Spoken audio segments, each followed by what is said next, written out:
Nech to letět. Barbora Waltrová Benešová.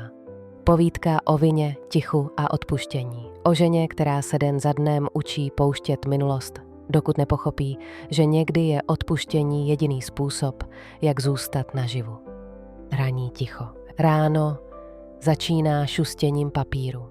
Ne tím kancelářským, co křičí po pořádku, ale tím tichým, který si pamatuje doteky. Prsty ho znají líp než vlastní tvář. Každý záhyb má své místo. Roh k rohu, křídlo k tělu a nakonec hrot k nebi. Voda pod oknem ještě nespí a dům na kopci dýchá ospalým tichem. Na bílý čtverec píšu jediné slovo. Dnes. Promiň. Nevím už, komu to patří. Možná sobě, možná tomu, co zůstalo na dně. Když vyjdu ven, tráva je studená a voní po noci.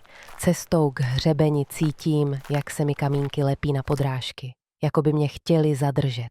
Vítr stojí.